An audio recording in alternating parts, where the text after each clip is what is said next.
Hello and welcome back to Pravus Gaming and Stellaris with the Bakturian Collective. It is the start of another week, and we have a vassal now, so let's see what we can do with this. Now, I haven't played in a few days, so let me kind of get reacclimated to what's going on here. I see some debris, yes. What's going on here? Okay, so this is my navy. My research ship is already here. Okay, so I gotta figure out how this whole vassalization thing is gonna work for us. Like, what am I doing with these vassals?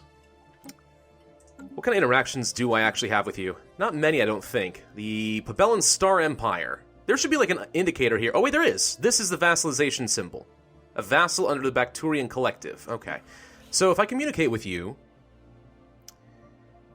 Integrating subject, I have to have them for 3,600 days. And is there a cost associated with this? Or do I just click the button and they become instantly integrated? Now, obviously, that poses some problems because you're adding in, you know, some species that do not match your ethics. Like, there's some problems with that, but I'm curious. Is there a cost? In EU4, it costs Diplo power to integrate. As far as the trade deals, I was seeing some suggestion that if you do research agreements and such, and increase the length, then in theory, that would make them more likely, because they want to have a long research agreement so they can get access to my technology. That makes them more inclined to join. And yet it doesn't seem to do that. They're especially not interested in giving me their tech. Which is interesting, because I have presumably a lot more techs than they do, so they'll profit more from this than I will.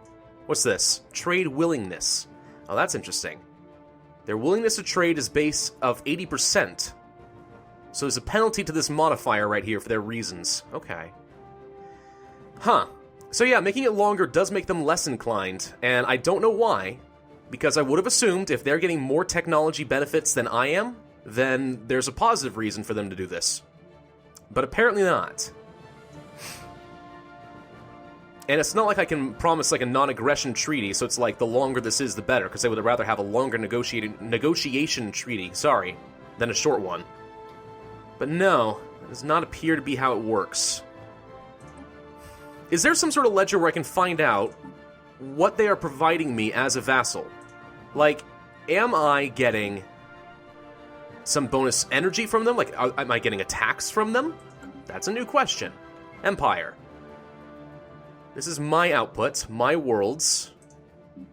Factions, none. Leaders, not relevant. Planets, these are mine. Ship designer, situation log, technology, government? Budget. Produced. Okay, so maybe it hasn't been long enough for this to take effect or something, I'm not sure, but it doesn't seem to tell me that I'm getting any energy out of my vassal. So really, what's the point of a vassal, then? Just someone to integrate later? Take their navy? I mean, I still think it's a good strategy, just like it was in Crusader Kings 2 when you get tributaries. You know, you add them basically to your force limit without increasing your own costs or your own population, which is good for our science. So it's good to have it. I'm just kind of curious, what do they do for me? Besides join wars. Is that it? Because like in EU4, you would get some money out of your vassals. They had to pay a tax to you. I don't know. These are things we're going to try to find out over time, but okay. Alright, construction ship. What are you working on right now? Not a lot. Got all the energy. I could get some more minerals, which isn't a terrible idea. What I really need more than anything else is more research. We have fallen a little bit behind on that, I'm aware. We could go down here. There's a lot of engineering research to be had. I wish that this was all done on one planet, though, so I get better value out of it. But I don't know. One of you guys, I think your name is... I'm scared to get it wrong. I think your name was Brian. So sorry if I'm wrong. But, has been providing me some useful information, like that chart, as far as, like, my research over time, so I can kind of keep track of what I should be at in order to stay on par. Very useful information. And that tells me that I've been falling behind a bit in society, and also that I'm a little bit behind the trend line, so it might be good to spend some time working on this. The energy... I hate to spend it, though, but I feel like we have to. Alright. So why don't we go here, then? Let's go ahead and start getting some more... Well, we need more minerals. Why don't you move here, construction ship? And we'll start getting some more society research, try to get back on par. These ships are no longer needed here, so why don't we take them back to our homeworld? Like so. You also go here, thank you. And we will just put them in orbit and reduce our maintenance costs. Now, I did see some interesting information, again, from Brian, but also just on Reddit, just perusing it myself. Interesting information about what kind of ship loadouts are considered to be the best. And thus far, what I'm hearing is that evasion is very important, especially for corvette fleets, and accuracy is the most important thing, which is interesting because I've invested a lot of my tech into these kinetic energy weapons that have very low accuracy. So, okay, I want to take a look at you. Interceptor core, shifter core.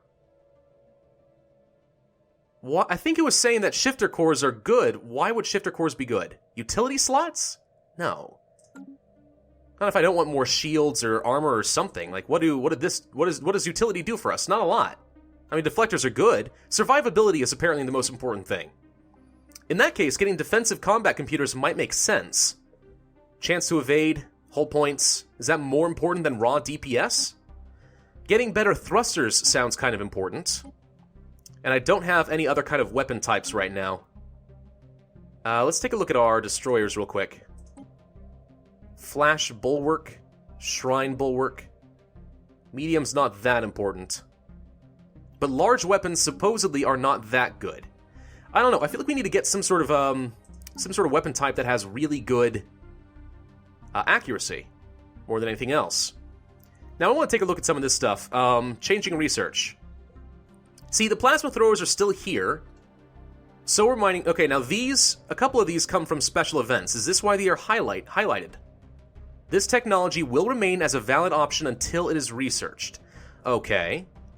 So then that implies that my idea of putting some cost into these to holding them doesn't make sense. Now, I knew that the special event ones would stay around forever. I knew that that was the case. My hope was that by putting some research into, let's say, plasma throwers, I would be able to keep it. I've been told that's not going to work. Is that true, though? I guess we won't know until this is done. Plasma throwers don't have 100% accuracy, and apparently armor is not that important. So maybe plasma throwers aren't actually as good as I was told they were. Maybe. I still think the solar panel networks is the best way to go. So, okay, once we finish this technology, what's going to happen? The 42 points, is it going to go away? Is this technology going to go away? What's going to happen to these 42 points? Are these going to be invested in the next research? I'm not sure yet. So we won't know for another 8 months. Let's kind of play on fast speed and just sort of let the game do its thing for now. And we'll kind of pay attention to that because, you know, for the sake of science, I want to know. I want to know what's going to happen. Science ship. Go here. We have some more debris. Research. Research. Now, can I support my vassal in some way? Can I send him money? Can I build stuff on his behalf in his territory? Can I do that? Is that allowed? I don't know yet. I really wish there was... Okay, there needs to be more ways to interact with your vassals. There's got to be more to do with this, right? Maybe. We need to pay attention to our ethics, by the way. We want ethics divergence at some point. What's this guy doing? This science ship is just finding new systems. He's surveying. Okay. So this guy is 4 stars. Once he's done doing debris, I've already got 1 science ship, which is probably fine as far as some surveying. So what if I send him to go and assist in the research on my homeworld? Also, we are over the force limit because we got that destroyer, and this tells me that every 1 over the force limit is an extra 4% maintenance. Is that correct? It's pretty steep if so. Not sure. By the way, I did notice, so if I go here... Well, no, hang on. If I just hover over here, for example. Yeah, okay. So the cost, 1,062 physics research, base 919 pops plus 18%. So that does seem to verify the math I was seeing as far as how to calculate the cost of science research, and that's every population over 10 increases your cost by 2%. So having a lot of planets isn't necessarily the problem as far as our research cost, but having a lot of population is. Now that said, we can only have 5 planets in our control before we have to start using sectors. So it's a trade-off. You could colonize a whole bunch of very small planets that can only host, like, 10 pop or something like that. And that wouldn't increase your population too much, but you can only have 5 before you do sectors, so you really want to populate the very large worlds. But that means lots of pop, which means higher research costs. I don't know. We're going to find out how this works. I still want to declare war on this guy. The question is, do I want to take a world from him? The Gaia world specifically, if we can. And maybe. Or I could leave it under his control. You know, because more pop means higher research cost. Is building tall the most important thing in this game? I don't know. It's a tough question. It's the same sort of problem that we had in a game like Civilization 5, right? Every time you found a new city, then you increase your culture and your science costs to get the next level of policies or technology, right?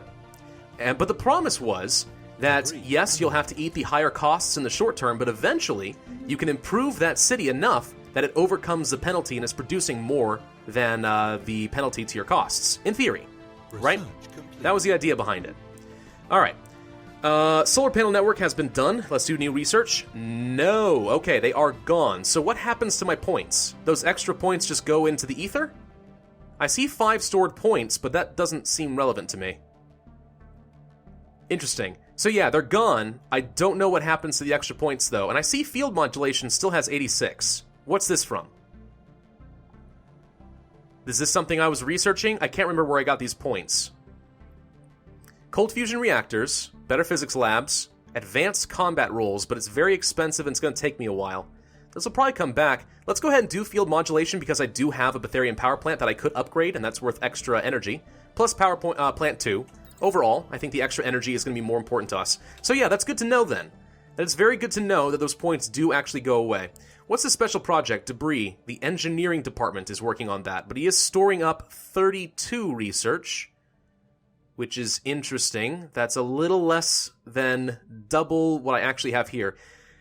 I've heard from a Roomba that this stuff does get capped in a weird way. Like, it doesn't actually put 17 per month into storage. You get diminishing returns. And that appears to be the case. It just went up by 3 instead of 17. I'm not sure what the math is on this, but okay. Fleet order finished. I think these guys may have arrived. We probably should group them up. I think the same hotkeys work. Yep. G will do. So that's one of my destroyers, right? Yes, it is. Okay. So that's what this looks like. Interesting. So, am I understanding correctly that it would be better for my ships to switch to a defensive combat computer? Of course, I'd have to pay a lot of minerals in order to upgrade that, so I'm not sure I want to right now, but still. That's interesting.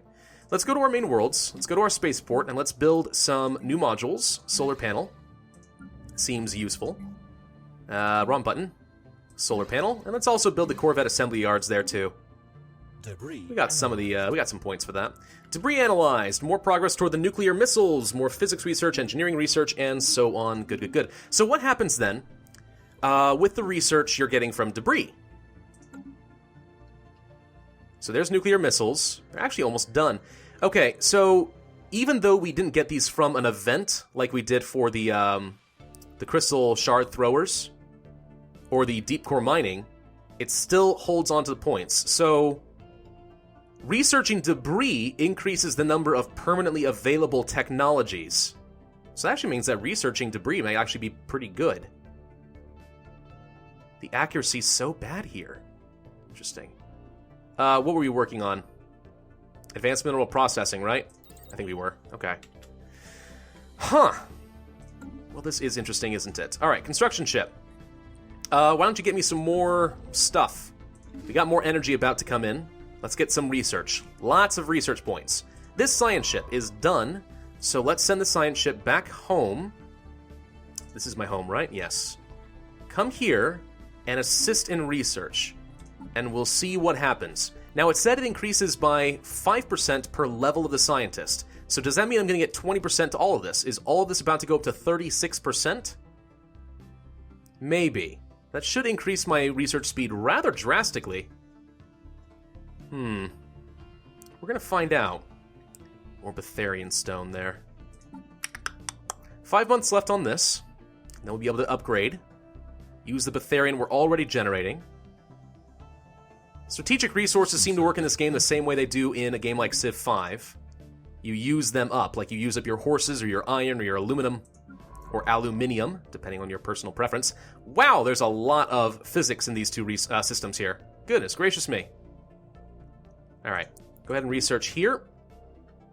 Research here, research here, research here. I feel like I'm diglet dig, trio. That's what it sounds like to me in my head for some reason. I don't know why. Shut up. It's fine. Okay, so I don't think I can declare war on this guy quite yet. Let's take a look at our contacts. This is who?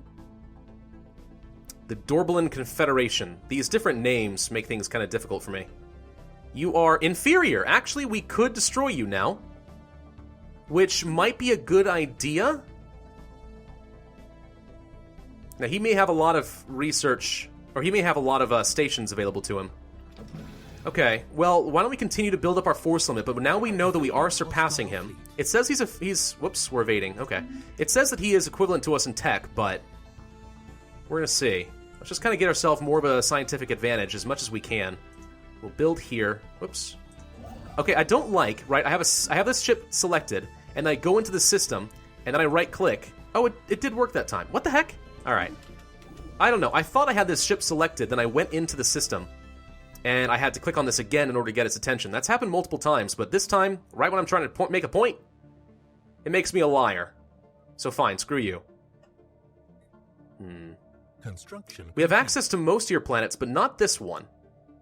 Right? Where's the hex on this? I can't even see it. The hex on you. I can't actually see the hex as far as whether you're available to my borders or not. That's fine. Technology research, we now have the access to the Bakturian power plants and so on. So these mining drone lasers, not very accurate. Red shard throwers, not accurate. Red lasers, more accurate. And the plasma thrower's back. Interesting. And it came back and it still has my points. So, okay, so the technology available to you does go away and get cycled, but it doesn't lose the points on what you had already been researching. Is that correct? It certainly would seem to be. Wow, I could get this. I'm going to go for the power hub. Increase my energy credits on a planet by 10%, which can add up pretty nicely. That's interesting. So the points don't go away. I'm not sure if I actually think that's a good design choice, though. I actually think it might be better if, like, it decayed by, let's say, 1 point per month.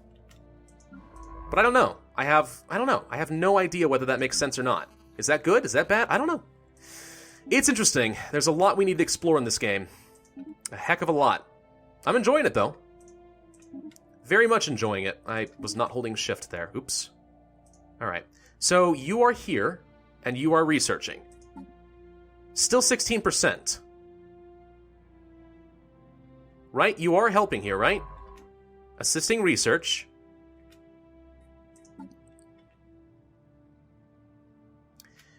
I'm making 19, 19, 20. If I pull you off, does this go down? Yes. So it looks like it got calculated here rather than toward my research here. So if my planet is currently producing what? 7, 6, 4. Okay. So it would make sense then. 7 times 0.2 is 1.4. So, okay, I'm sorry, hang on. 7.2, my mistake. 7.2 times 0.2 is 1.44. So if I am making 18.2, I would expect that if I assist research here, this is going to go up to 1.44 plus 18.2. I'm struggling with math today. My brain is completely farted out. 19.66... No, whatever. 19.6 is about what I expect it to be, if I assist research here. Is that what happens? 19.4. Why less? Why less? Physics lab, engineering facility, but it doesn't say that assisting research is... The tooltip is not helpful here, basically. I'm not sure. It got close to what I expected. But not quite there. Okay, hang on. There's this. Okay, research assistant 2020-20. That really should be tallied up here too, though. We've met a new confederacy. Oh, you are ugly. Huh. Not sure why it's less, then. Not really sure at all. We've already got our base of 30 minerals, so getting more science seems more important than getting more minerals to me. I'm going to build here. I'm going to build here. We're going to need more physics, aren't we? Oh, hello. That's you. Okay, well, this is so interesting. We're going to have to take a break, but I think we were able to verify that my exploit idea does not actually work, which is fine. It means that the game makes sense, you know. I'm not disappointed that I didn't find an exploit. But we do now know that we don't lose the points, but we don't keep it available. Only special events does that. Okay. Well, that makes sense. We'll see if we can make that work for us in the future, if there's anything we can do with that information. Probably not. I don't know. We'll see. Alright, well, thank you guys for watching. This has been Pravus. A bit of an uneventful episode, I know, but kind of wanted to explore some things I was hearing about, so there we go. Hope you enjoyed. If so, then hit that like button, leave a comment, subscribe, and I will see you guys next time.